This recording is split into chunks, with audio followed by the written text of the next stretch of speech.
আমার মা বাবা মারা যাওয়ার পর আমি আমার মামার বাড়িতে থাকতাম। আর আমার আপন বলতে কেউ ছিল না। তারপর আমি একটা অফিসে চাকরিতে জয়েন করি।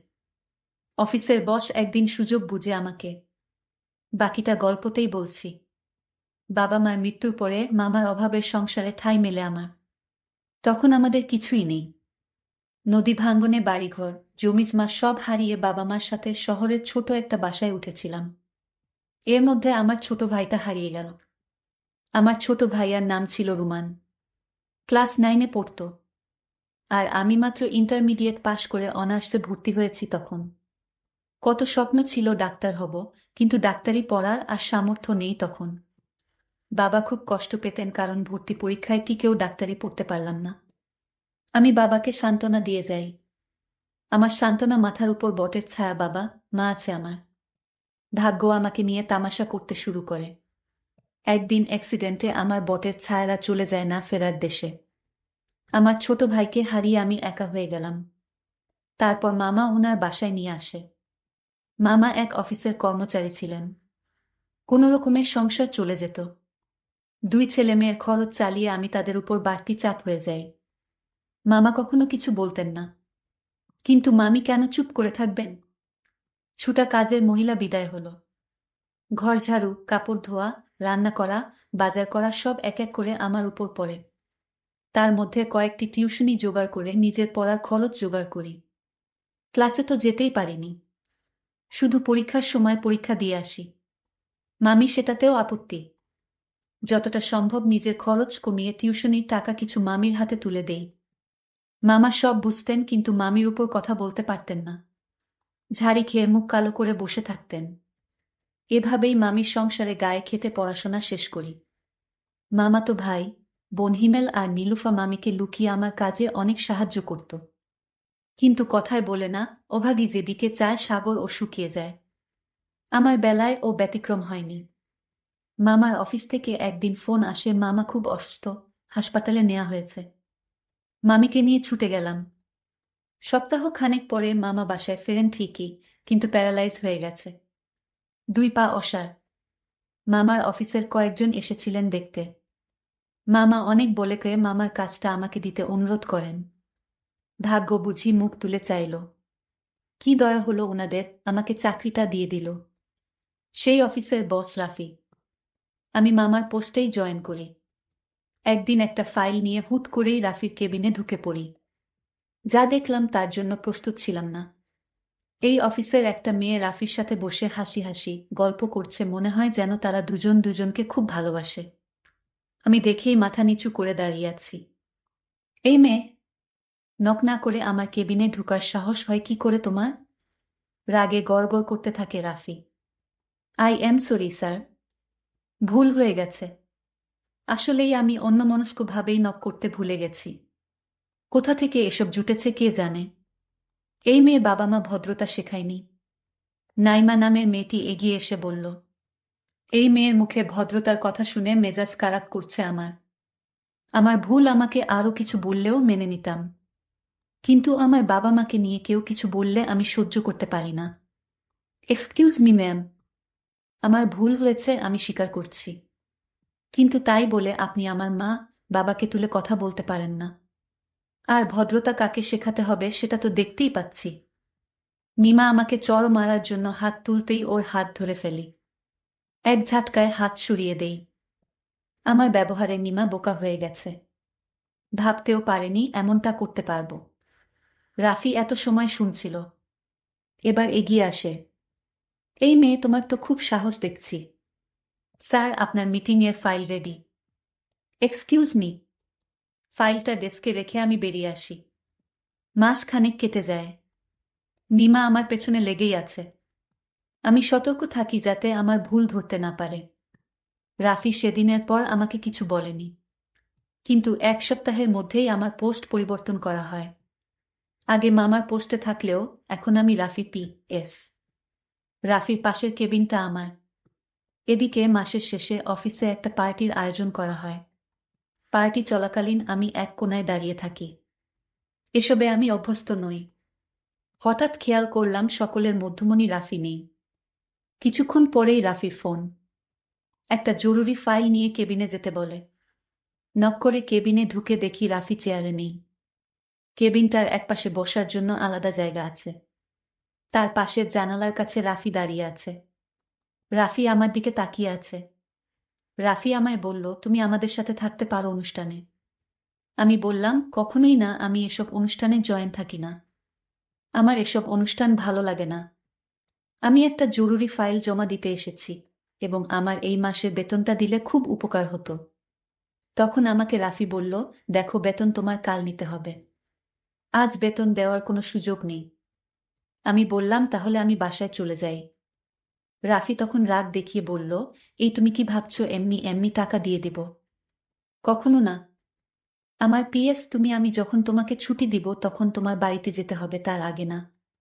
আমি বললাম, স্যার দেখুন, রাত হয়ে গেছে, তাছাড়া এখন তো আমার কোনো কাজ নেই, বিশেষ করে অফিসের কোনো কাজ নেই। এখন অফিসের সবাই মিলে আপনারা অনুষ্ঠান করছেন। আমি চলে যাই, প্লিজ আমাকে ছুটি দিয়ে দেন। রাফি বলল, এক কথা আমি বারবার বলি না, আর শুনতেও পছন্দ করি না। আমি তখন রাফিকে বলেছিলাম, দেখুন, আমার মামার জন্য ঔষধ নিয়ে যেতে হবে। আমি ঔষধ নিয়ে গেলে মামা খাবে, তারপর ঘুমাবে। অসুস্থ শরীরে মামা নিয়মিত ওষুধ না খেলে মামার সমস্যা হবে। এইদিকে মামা রাফির মোবাইলে কল করেছিল। রাফি ফোন রিসিভ করল না। মামা চিন্তায় পড়ে গেল, মেয়েটা এখনো আসছে না কেন। মামা মামিকে বলল, তুমি অফিসে একটু খোঁজ নিয়ে দেখো তো। রাত প্রায় 12টা বাজতেছে। মামি একটা সেজনি করে সোজা অফিসে চলে আসে। এসে মামি দেখল আমি ক্লান্ত শরীর নিয়ে দাঁড়িয়ে আছি। মামি আমাকে জিজ্ঞেস করল, কিরে মা, তুই এখনো বাড়ি ফিরিস না কেন? তোর মামা চিন্তায় পড়ে আমাকে অফিসে পাঠিয়েছে। মামি মামার পোস্ট থেকে আমাকে বাতিল করে রাফি স্যারের পিএস করেছে। আর তাই যতক্ষণ অনুষ্ঠান চলে রাফির সাথে আমার থাকতে হবে। মামি তখন রাফি স্যারকে বলল, মেয়েটাকে ছুটি দিয়ে দাও, রাত অনেক হয়েছে।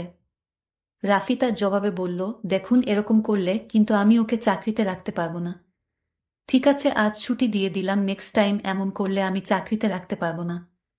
ঠিক আছে। তারপর মামি আমায় বাসায় নিয়ে ফিরল। মামা বলল, মা কি হয়েছে, এত রাত হলো কেন? মামাকে আমি সবকিছু খুলে বলি, কিন্তু কিছু করার নেই, আমার মামা অচল চলতে পারে না। আর এখন যদি আমি এই চাকরিটা না করি তাহলে মামাকে দেখাশোনা করার মতো কেই থাকবে না। তাই বাধ্য হয়ে আমার চাকরিটা করতে হলো। আমি মামাকে বললাম, মামা তুমি কোনো চিন্তা করো না, আমি আছি, আর সব ঠিক হয়ে যাবে। এরপর দিন অফিসে গেলাম। রাফি স্যার আমায় তার রুমে ডাকলো আর বলল, দেখো, কাল একটা প্রজেক্টের কাজে আমার শহরে যেতে হবে, তোমার আমার সঙ্গে যেতে হবে একদিনের জন্য। আমি বললাম, ঠিক আছে। আজ আমায় রাফি স্যার তাড়াতাড়ি ছুটি দিয়ে দিল আর বলল, কাল সকাল সকাল আসতে হবে। তাই পরদিন সকালে আমি অফিসে গেলাম। স্যার বলল, তোমার কিছু কাপড় চোপড় নিয়ে নাও, কারণ আজ না ফিরতে পারলে আমাদের থাকতে হবে। আমি আশ্চর্য হয়ে গেলাম, আজ শহরে থাকতে হবে? আমি মামাকে ফোন দিয়ে বললাম, মামা, আমি আজ বাড়িতে ফিরতে পারবো না, কারণ স্যারের সাথে একটা প্রজেক্টে কাজ করতে হবে, নইলে কোম্পানির অনেক টাকা লস হয়ে যাবে। মামা বলল, কি আর করবি মা, চাকরি বাঁচাতে হলে তোকে যেতেই হবে। আর শোনো মা, কোনো সমস্যা হলে ফোন করে আমাকে জানাস, ঠিক আছে? মামা, ওকে, ভালো থেকো। তারপর প্রাইভেট কার করে রওনা হলাম চট্টগ্রামে। স্যার আর আমি পিছনের সিটে বসলাম। স্যার মাঝে মাঝে আমার দিকে এক অন্যরকম দৃষ্টিতে তাকিয়ে থাকত। আমি তখন স্যারের হুঁশ ভাঙানোর জন্য বললাম, স্যার, আপনার ছেলে মেয়ে কয়জন? স্যার তখন জবাবে বলল, আমার কোনো ছেলে মেয়ে নাই, আমি একা, আমি এখনো বিয়ে করিনি। দেখো, তুমি আমার পার্সোনাল বিষয় নিয়ে কোনো প্রশ্ন করবে না। তুমি আমার পিএস আর পিএসআর মতোই থেকা।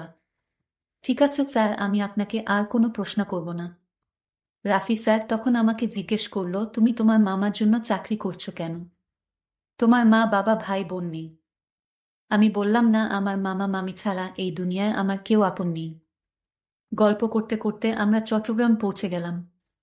রাত হয়ে গেল। স্যারের চট্টগ্রাম একটা অফিস আছে, থাকা খাওয়া দাওয়ার সব ব্যবস্থা আছে হোটেলের মতোই। আমি এবং রাফি স্যার রাতের খাবার খেয়ে আলাদা রুমে ঘুমাতে গেলাম।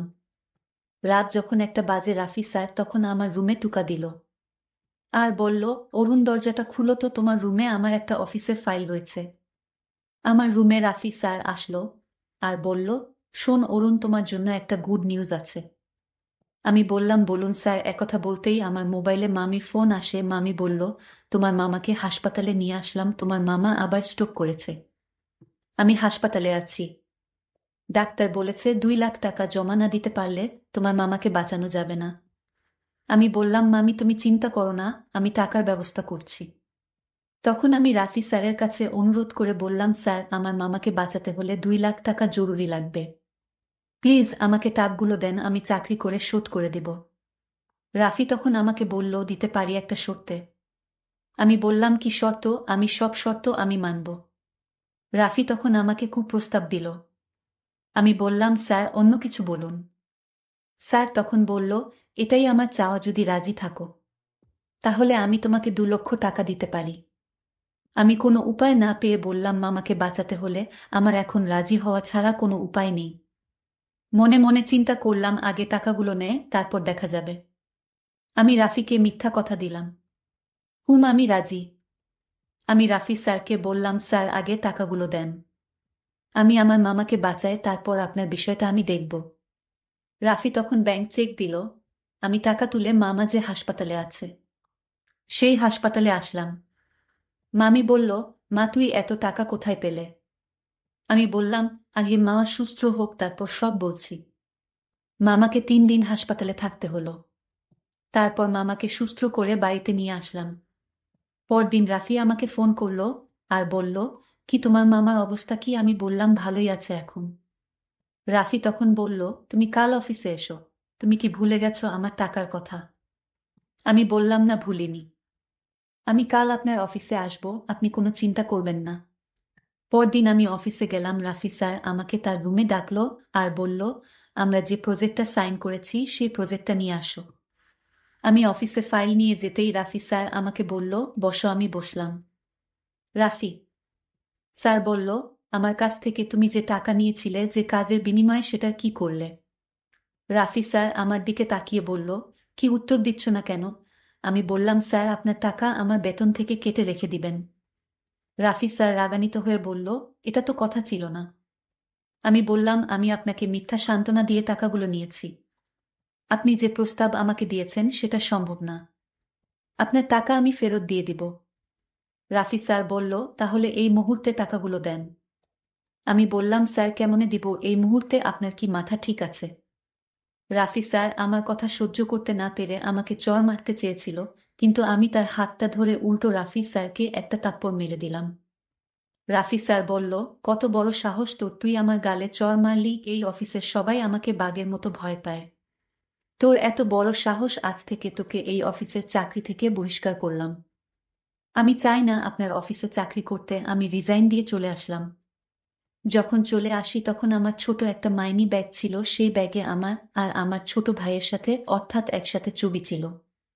আমি ভুল করে অফিসে সেই ব্যাগটি ফেলে রেখে আসলাম। রাফি স্যার তখন সেই ব্যাগটা হাতে তুলে নিল। তখন ব্যাগটার ভিতরে ছবি দেখে সে চমকে উঠে, এটা তো আমার ছোটবেলার বোনের সাথে তোলা ছবি। আমি হতাশ হয়ে গেলাম। আমি তাড়াতাড়ি মেয়েটির বাসায় গেলাম। বলতে ভুলেই গেছিলাম, আমার বড় বোনের নাম ছিল রিনা। আমি তার বাসায় ঢুকতেই বলল, এই নিন আপনার টাকা, মামার যে জমিটুকু ছিল সেটা বিক্রি করে দিয়েছে। তার মুখে টাকাগুলো ছুঁড়ে ফেলে দিলাম। আপনি টাকাগুলো নিয়ে এক্ষুনি বাসা থেকে চলে যান। আমি বললাম, ঠিক আছে চলে যাব, তার আগে বলুন এই ছবিটা আপনার কাছে কিভাবে এলো? আপনি ভুল করে এই ছবিটা অফিসে ফেলে এসেছেন। সে উত্তর দিল, সেটা আপনার না জানলেও হবে, এটা আমার পরিবারের বিষয়। রাফি তখন বলল, আমি চলে যাব, কোনোদিন আসবো না, শুধু একবার বলুন ছেলেটির সাথে মেয়েটি কে? সে বলল, এটা আমার হারিয়ে যাওয়া ছোট ভাই, আমি ওর বড় বোন। আজ থেকে 20 বছর আগে আমি তাকে হারিয়ে ফেলেছি। রাফি তখন চোখের পানি ছেড়ে বলল, তার পায়ে পড়ে বলল, আমাকে মাফ করে দে আপু, এই ছবিটির ছেলেটি আমি। আমি তোমার ছোট ভাই। নদী ভাঙনে আমি হারিয়ে গিয়েছিলাম। তখন একজন বড় লোকের বাসায় কাজ করতাম।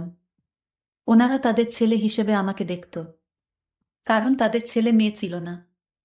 আর তখন ওনারা আমার নামটা পরিবর্তন করে রাফি দিয়ে দেয়। তাদের ব্যবসার দেখাশোনার দায়িত্ব আমাকে দেন। আমি তোমার ছোট ভাই আপু। আমি তোমার সাথে যে অন্যায় করেছি আপু, সেটা ক্ষমার যোগ্য না। আপু তুমি আমায় ক্ষমা করে দাও। রিনা তখন চোখের পানি ছেড়ে বলল, আমি আমার ভাইকে পেয়েছি, এর চেয়ে আনন্দ আর কি হতে পারে। প্রিয় বন্ধুরা, গল্পটি তোমাদের কাছে কেমন লাগলো তা অবশ্যই কমেন্ট করে জানাইবা। আর এরকম নতুন নতুন গল্প পেতে আমাদের চ্যানেলটিকে সাবস্ক্রাইব করে পাশে থাকবেন। ধন্যবাদ।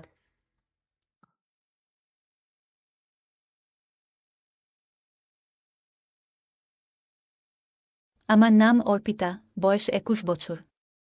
দেখতে বেশ সুন্দর এবং বয়সের তুলনায় একটু পরিণত মনে হয়। আমার মুখের গঠন আকর্ষণীয়, গায়ের রং উজ্জ্বল এবং শরীরের গঠন স্লিম নয়, বরং মাঝারি। আমরা গ্রামে থাকি, তাই অন্যান্য গ্রামের মেয়েদের মতো আমিও সাধারণত সালোয়ার কামিজ পরি। আমি শুধু দ্বাদশ শ্রেণী পর্যন্ত পড়াশোনা করেছি এবং তারপরে বাড়িতেই থাকি। বাইরে থেকে আমাকে খুবই সাধারণ এবং সরল মনে হতো। ভিতর থেকেও আমি অতটা চালাক বা চতুর ছিলাম না। তবে সত্যি বলতে, সেদিনগুলোতে আমি নিজের সীমা অতিক্রম করেছিলাম। জীবন আমাকে এমন কিছু অভিজ্ঞতা দিয়েছিল যা ভাবনার বাইরে। আমি অনেক দিন আগে একটি অভিজ্ঞতার মুখোমুখি হয়েছিলাম যা আমার মনে এখনও গভীর ছাপ রেখে গেছে। ঈশান ভাইয়ার সঙ্গে আমার পরিচয় এমন এক সময় হয়েছিল যখন আমার জীবনে অনেক একাকিত্ব ছিল। ওর সঙ্গে সময় কাটানো আমার কাছে খুব ভালো লাগত। ঈশান ভাইয়া সবসময় আমার প্রতি খুব যত্নশীল ছিল, আর তার উপস্থিতি আমার মনকে হালকা করে তুলত। প্রথম দিকে যখন ওর সাথে সময় কাটাতাম, তখন শরীরে যেন একটু বাড়তি চাপ অনুভব করতাম। মনে হতো যেন একটু বিশ্রামের দরকার। কিন্তু ধীরে ধীরে সবকিছু স্বাভাবিক হয়ে আসতে লাগল। সময়ের সঙ্গে সঙ্গে আমাদের মধ্যে এমন একটি রুটিন তৈরি হয়ে গেল যে সুযোগ পেলেই আমরা একসঙ্গে সময় কাটানোর জন্য উন্মুখ হয়ে থাকতাম। তবে বাড়িতে অন্য কেউ থাকলে আমাদের একটু ভয় লাগত, যদি কেউ দেখে ফেলে। কিন্তু কেউ আমাদের সম্পর্কে কিছু সন্দেহ করত না, কারণ ঈশান ভাইয়া সবসময় আমাকে দিদি বলে ডাকত। আসলে আমি বয়সে তার থেকে 1-2 বছরের বড় ছিলাম। তাছাড়া তখন শীতকাল ছিল, তাই সবাই ঘরে নিজেদের কাজে ব্যস্ত থাকত। আর ঈশান আমার মামাতো ভাই, রাতে সবাই নিজ নিজ ঘরে ঘুমোতে চলে গিয়েছিল। আমি এবং ঈশান ভাই আলাদা ঘরে ঘুমাতাম। একদিন রাতে দরজা বন্ধ করে ঘুমানোর পর হঠাৎ একটি ঘটনা ঘটে যা আমার জীবনে ভিন্ন একটি অভিজ্ঞতা এনে দিয়েছিল। তখন আমাদের বাড়ির এক সদস্য, আমার মামি, অনেক বেশি অসুস্থ হয়ে পড়েছিলেন। সেই কারণে আম্মু এবং আমি তাকে দেখতে তাদের বাড়িতে যাই।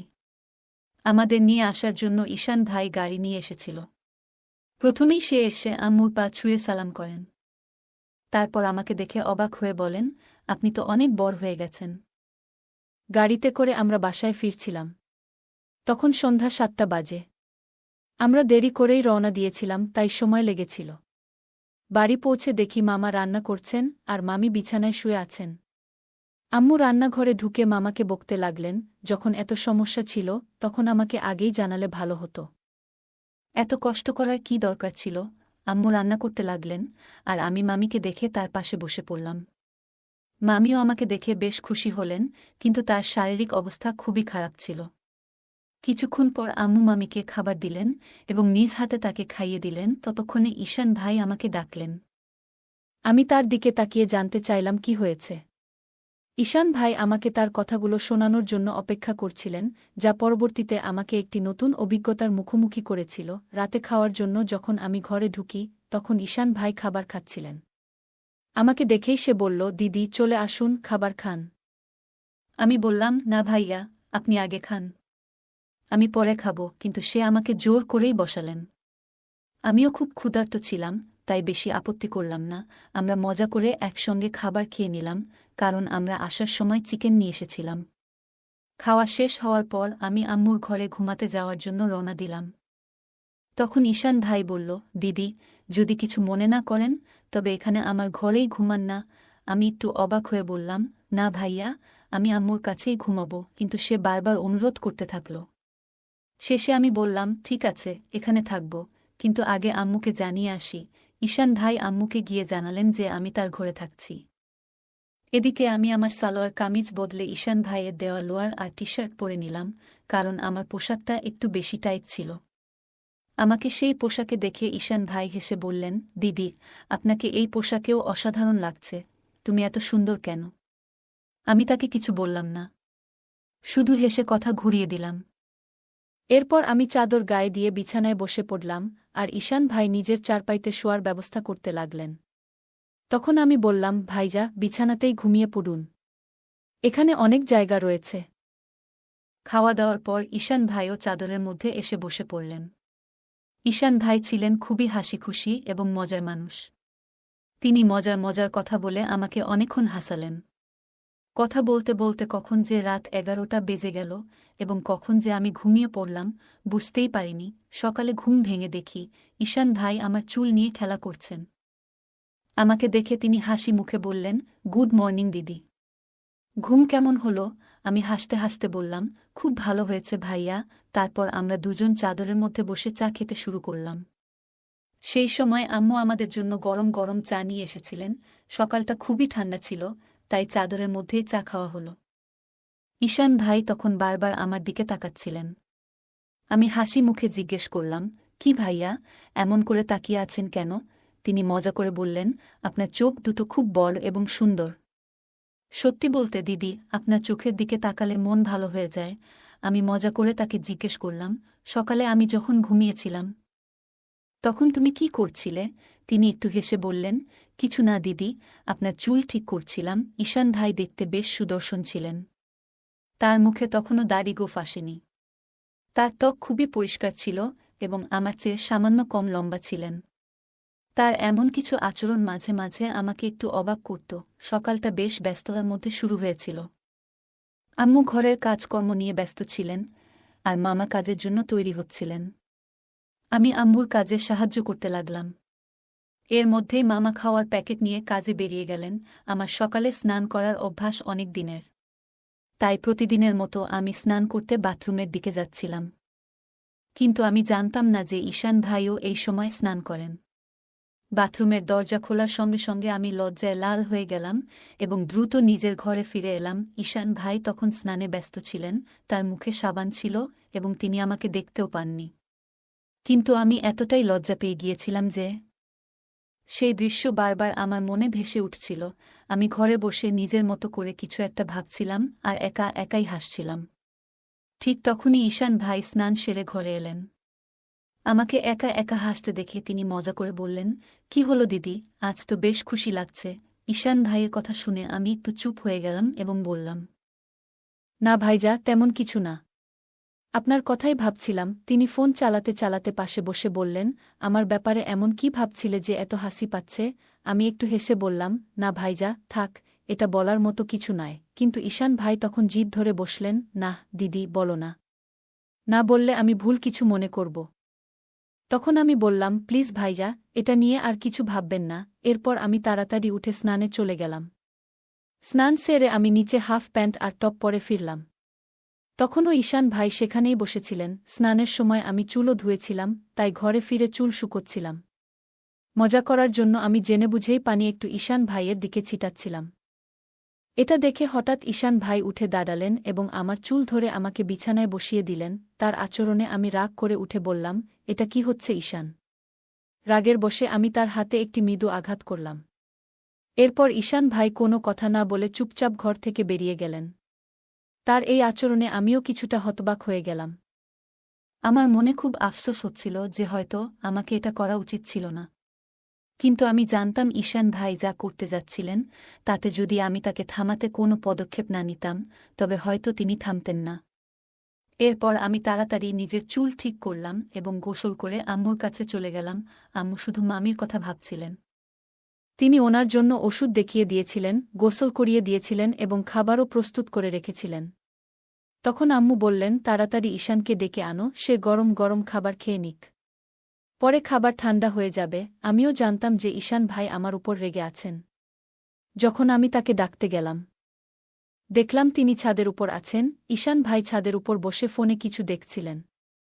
আমি পেছন থেকে ডাক দিলাম, ভাইয়া, নিচে চলে আসো। আম্মু খাবারের জন্য ডাকছেন, কিন্তু তিনি কোনো উত্তর দিলেন না। তখন আমি আরও কাছে গিয়ে তার কাছে সরি বলতে লাগলাম, ভাইয়া, দয়া করে আমাকে ক্ষমা করে দাও। রাগের মাথায় এমনটা করে ফেলেছি। তবু তিনি চুপ করে থাকলেন এবং আমাকে উপেক্ষা করতে লাগলেন। আমি আরও কাছে গিয়ে তার হাত ধরে বললাম, ভাইয়া, ভুলটা শুধু আমার নয়, তোমারও। তুমি আমার চুল এত জোরে টেনে ধরেছিলে, তাই আমার রাগ উঠে গিয়েছিল। এতে এত রেগে থাকার কি হলো? প্লিজ, রাগ ভেঙে ফেলো। এটা শুনে ঈশান ভাই রাগ করে তার হাত সরিয়ে উঠে দাঁড়ালেন। আমার চোখে পানি এসে গেল। আমি প্রায় কান্নার স্বরে বললাম, ভাইয়া প্লিজ এতটাও রাগ করো না। যদি সেই চরের কথাই হয় তাহলে একটা নয়, আমাকে দুটো চর মেরে দাও। কিন্তু এমন চুপচাপ থেকো না। আমার চোখে পানি দেখে তিনি ধীরে ধীরে বললেন, আচ্ছা ঠিক আছে, কেঁদো না। তুমি কাঁদলে মোটেও ভালো লাগো না। কিন্তু তোমার হাত তোলাটা ঠিক হয়নি। ঠিক আছে, এবার নেন, চলো খাবার খাই। আমি আবার বললাম, তুমি আগে বলো যে তুমি আমাকে মাফ করে দিয়েছ। ভাইয়া হেসে বললেন, এই যে, এবার থামো। খুব বেশি মাফ চেয়ে ফেলেছ। এটা এত বড় ব্যাপারও নয়। চলো। তাড়াতাড়ি নিচে যাই। আমরা দুজন নেমে আসার পর যখন আমরা নিচে গেলাম, আম্মু এবং মামি ইতিমধ্যেই খেয়ে নিয়েছেন। আম্মু তখন রান্নাঘরে কাজ গুছিয়ে নিচ্ছিলেন। আমি আর ঈশান ভাই একসঙ্গে বসে খাবার খেয়ে নিলাম। খাওয়ার পর আমি কিছুক্ষণ মামির পাশে বসে তার সাথে কথা বলতে শুরু করলাম এবং তার শরীরের খোঁজখবর নিতে লাগলাম। এরই মধ্যে আম্মু তার কাজ শেষ করে ফিরে এলেন। আম্মু এসে বললেন, আমি আর তোমার মামি পাশের বাড়ির আন্টির সাথে দেখা করে আসি। একটু হাঁটাহাঁটিও হবে। ততক্ষণ তুমি বাসায় থাকো। ঈশানকেও বলে দিয়েছি যেন কোথাও না যায়। আমরা অল্প সময়ে ফিরে আসব। এরপর আম্মু মামিকে নিয়ে বেরিয়ে গেলেন আর আমি মামির ঘর গুছাতে শুরু করলাম। তখন ঈশান ভাইও সেখানে এসে মজা করতে লাগলেন। আমি তাকে বললাম, ভাইয়া প্লিজ একটা জিনিস এনে দাও। ঈশান ভাই বললেন, বলো দিদি, কি আনব? তোমার কি ভালো লাগে? তখন আমি বললাম, আমার জন্য একটু চকলেট এনে দাও। চকলেট আমার খুব পছন্দ। ঈশান ভাই মুচকি হেসে বললেন, ঠিক আছে, তুমি ঘর পরিষ্কার করো। আমি চকলেট নিয়ে আসি। ঈশান ভাই চকলেট আনতে বেরিয়ে গেলেন আর আমি আবার ঘর পরিষ্কার করতে শুরু করলাম। ঘর গুছানোর সময় আমি যখন মামির আলমারি খুললাম, তখন দেখলাম সেখানে মামির মেকআপের অনেক জিনিস রাখা আছে। সাজগোজ করার প্রতি আমার ভীষণ আগ্রহ থাকায় সেগুলো দেখেই আমার মন নেচে উঠল। সময় কাটানোর জন্য আমি মামির সাজগোজের জিনিসপত্র নিয়ে তৈরি হতে শুরু করলাম। একটু একটু মেকআপ করলাম, তারপর মামির ঝুমকা আর গয়না পরে নিলাম। আলমারির উপর দিকে ঝুলিয়ে রাখা মামির শাড়িগুলোর মধ্যে একটি লাল শাড়ি বের করলাম এবং তা পরতে শুরু করলাম। যখন ঈশান ভাই চকলেট নিয়ে ফিরে এলেন, আমি তখন পুরোপুরি সেজেগুজে একেবারে নতুন বউয়ের মতো তৈরি। চুল খুলে নিয়েছি, লিপস্টিক লাগিয়েছি, আর হাতে চুড়িও পরেছি। ঈশান ভাই যখন ঘরে ঢুকলেন, আমাকে এমন সাজে দেখে একদম হতভম্ব হয়ে গেলেন। তার মুখ থেকে শুধু বের হলো, দিদি তুমি তো অসাধারণ দেখাচ্ছ। আমি তার কাছ থেকে চকলেট নিয়ে বিছানায় বসে খেতে শুরু করলাম। ঈশান ভাইও পাশে বসে গেলেন আর তার চোখ আমার উপর থেকে সরছিল না। তখন আমি বললাম, ভাইয়া এত তাকিয়ে থেকো না। এতে আমি অস্বস্তি বোধ করছি। ঈশান ভাই হেসে বললেন, কি করব দিদি? তোমার উপর থেকে চোখ সরানোর মনই হচ্ছে না। তুমি শাড়িতে এত সুন্দর দেখাচ্ছ যে মনে হচ্ছে যেন সত্যি কোনো পরী। এরপর মজা করে বললেন, মন চাইছে তোমাকে বউ বানিয়ে ফেলি। আমি বুঝতে পারছিলাম সে মুহূর্তে তার মনে কি চলছিল। কিন্তু আমি হালকা হাসি দিয়ে বিষয়টি অন্যদিকে ঘুরিয়ে দিলাম। আমি মজা করে ঈশান ভাইকে বললাম, তাহলে আর থেমে কেন? বলো, আমাকে স্ত্রী বানিয়ে কি করবে? ঈশান ভাই একটু হেসে বললেন, থাক দিদি, জানি তুমি ইচ্ছে করেই ভান করছ। আমি তখন বললাম, তুমি কি তাহলে তোমার দিদিরই সুযোগ নিতে চাও? জানো, যদি আম্মু জান বা মামা জানতে পারেন, আমাদের কি অবস্থা হবে? ভাইয়া বললেন, দিদি এত ভাবনার কিছু নেই। আমরা তো ঘরেই আছি, আর কেউ জানতে পারবে না। তুমি শুধু একটা বার হ্যাঁ বলো, আমি সব সামলে নেব। আমি মুচকি হেসে বললাম। তাহলে আগে বলো, তুমি কি আমার এই শাড়ি দেখে এত কথা বলছ, নাকি আগে থেকেই এমন ভাবনা ছিল? ঈশান ভাই হেসে বললেন, সত্যি বলতে, তুমি যখন এসেছ তখন থেকেই মনে হচ্ছিল। তুমি যদি একবার রাজি হও, সব সহজ হয়ে যাবে। আমি মজা করে বললাম, ঠিক আছে, যখন তুমি চাও আমি তোমার কথা শুনি, তাহলে তোমার দায়িত্ব ভালো করে পালন করো। এই কথায় ভাইয়া খুব খুশি হয়ে বলল, ধন্যবাদ দিদি। জানতাম তুমি আমাকে না করবে না। তুমি সত্যিই সেরা। আমি বললাম, থামো তো, এত প্রশংসা করার দরকার নেই। আর সন্ধ্যায় আমার জন্য চকলেট আনতে ভুলবে না। ভাইয়া বলল, ঠিক আছে দিদি, যা চাইবে সব আনব। একটু অপেক্ষা করো। ঈশান ভাই বেরিয়ে যাওয়ার পর আমি একটু অস্বস্তি অনুভব করলাম। যখন তিনি ফিরে এলেন, আমি বললাম, ভাইয়া এই মুহূর্তে আমার একটু অসুবিধা হচ্ছে। সন্ধ্যায় এই বিষয়ে কথা বলবো, আর এখন আমাকে সময় দাও, ঠিক আছে? কিন্তু ঈশান ভাই আমার কথায় থামল না। সে শান্ত গলায় বলল, দিদি এত ভাবছ কেন? ভয় পাওয়ার কিছু নেই, সব ঠিক থাকবে। তবে যদি তোমার অস্বস্তি হয়। আমি মুচকি হেসে বললাম, অস্বস্তি হলে তুমি চোখ বন্ধ করে নিতে পারো, তাই না? আমিও চোখ বন্ধ করলাম। সেই মুহূর্তে ঈশান ভাই কিছু বলতে যাচ্ছিল, কিন্তু ঠিক তখনই দরজায় হঠাৎ কড়া নাড়ার শব্দ হল। আমরা দুজনেই থমকে গেলাম। কিছুক্ষণ পর বাইরে থেকে আম্মুর গলা শোনা গেল, কেউ কি ঘরে আছো? দরজা খুলবে না? আমি সঙ্গে সঙ্গে বিছানা থেকে উঠে দাঁড়ালাম, কারণ আমি শাড়ি পরে পুরো সাজগোজ করেছিলাম, আর উপরে ছিলাম মামির ঘরে। ঈশান ভাইয়েরও মেজাজ পুরো নষ্ট হয়ে গেল। কিন্তু ভাইয়ার মুখ দেখে আমার ভেতরে ভেতরে হাসি পেয়ে যাচ্ছিল। তৎক্ষণাৎ আমি ঈশান ভাইকে ঘর থেকে বের করে দিলাম, নিজেও শাড়ি খুলে নরমাল কাপড় পরে নিলাম। তারপর আবার ঘর গুছানো শুরু করলাম। এদিকে আম্মু জান মামিকে বারান্দায় বসিয়ে রেখে সোজা রান্নাঘরে গিয়ে চা বানাতে ব্যস্ত হয়ে গেলেন। আমি তাড়াতাড়ি ঘর ঝাড়ু দিতে শুরু করলাম। পরে আমরা সবাই মিলে চা খেতে বসলাম। চা খাওয়ার পর আম্মু জান কাজে মন দিলেন, আর মামি বারান্দায় শুয়ে রইলেন। আমি সময় কাটানোর জন্য আম্মুকে কাজে সাহায্য করতে লাগলাম। কিছুক্ষণ পর খেয়াল করলাম ঈশান ভাই কোথাও নেই। খুঁজতে গিয়ে দেখলাম তিনি বাথরুম থেকে বেরিয়ে হাত ধুচ্ছেন। তবে তার মুখ দেখে বোঝা যাচ্ছিল যে এখনও মেজাজ ভালো হয়নি। তাকে দেখে আমি আর হাসি চেপে রাখতে পারলাম না। হেসে বললাম, কি হলো? এত মুখ গোমরা করে আছো কেন? আমি মজা করে বললাম, ভাইয়া তুমি এমন কেন? ঈশান ভাই হাসতে হাসতে বলল, যদি তুমি আমার জায়গায় থাকতে তাহলে তুমিও এমনি করতে। তুমি মেয়ে বলেই এত কথা বলতে পারছ। আমি হেসে বললাম, ঠিক আছে ভাইয়া, শুধু একটু অপেক্ষা করো।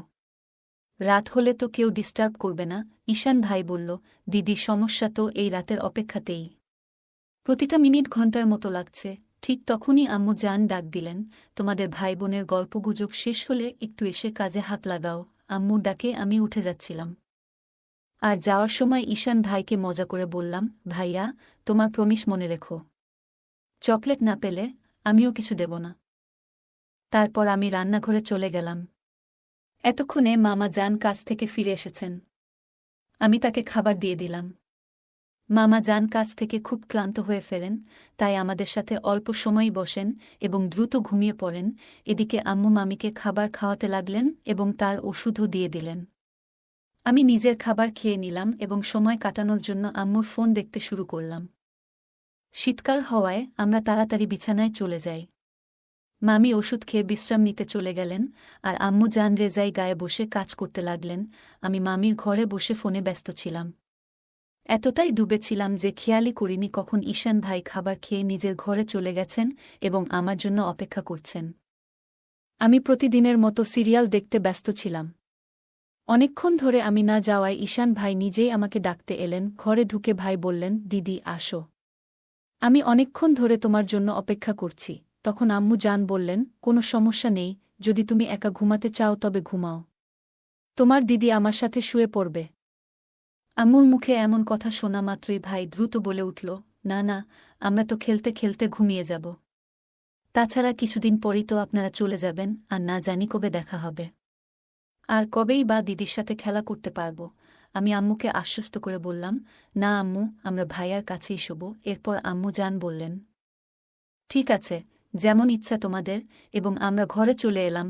ঘরে ঢুকেই ঈশান ভাই তাড়াতাড়ি দরজা বন্ধ করে দিলেন। আমি বুঝতে পারছিলাম যে ভাইয়া আর ধৈর্য রাখতে পারছেন না। কিন্তু তখনও আম্মু জান এবং মামি জেগেছিলেন। তাই আমি বললাম, ভাইয়া একটু ধৈর্য ধরো, সবাই ঘুমিয়ে পড়ুক। যদি কেউ আমার আওয়াজ শুনে ফেলে তাহলে বিপদ হবে। ভাইয়া বললেন, দিদি আর একটুও শুনতে চাই না। ঠিক তখনই আমার মনে হলো চকলেটের কথা। আমি বললাম, ঠিক আছে ভাইয়া, কিন্তু আগে আমার চকলেটটা দাও। তখনই ভাইয়া পকেট থেকে চকলেট বের করে দিলেন। আমি চকলেট নিয়ে খেতে শুরু করলাম, আর ভাইয়া পারফিউম স্প্রে করতে লাগলেন। শুরুর দিকে আমি মজা করার জন্য কিছুটা ভাব নিচ্ছিলাম। এতে আমাদের মধ্যে মিথ্যে মজার ঝগড়া শুরু হয়ে গেল। আমরা বিছানায় মজা করতে করতে লাফালাফি শুরু করি, কারণ আমাদের বয়সটা এখনও ছোট বাচ্চাদের মতোই ছিল। ঠিক তখনই আম্মু জান চিৎকার করে বললেন, অর্পিতা, অনেক খেলা হয়েছে, এবার ঘুমিয়ে পড়ো। কারণ বিছানার শব্দ তাদের ঘর পর্যন্ত পৌঁছেছিল। তখন ঈশান ভাই নিচে মাটিতে বিছানা পেতে নিলেন, যাতে শব্দ বন্ধ হয়। এরপর ভাইয়া আমাকে রাত 4টা পর্যন্ত ঘুমাতে দিল না। সকালে আমাদের চোখ দেরি করেই খুলল। আর তখনই আম্মু জান দরজায় টোকা দিচ্ছিলেন। আমরা তখনও নিচে বিছানায় শুয়েছিলাম।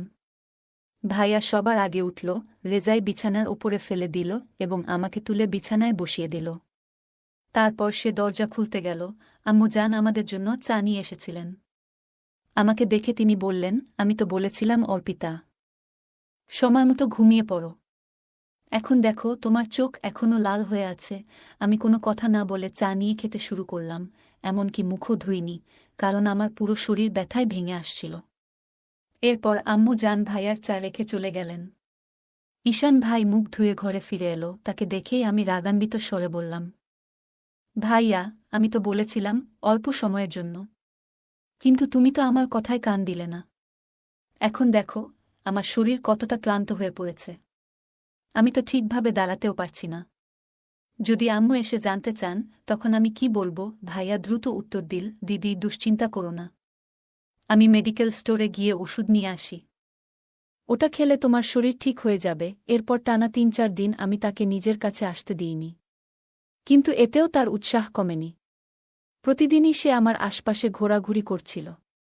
এমনকি এখন তো সে নিয়ম করে আমাকে চকলেটও এনে দিচ্ছে। ভাইয়া তখন আমার সব কাজ করে দিত।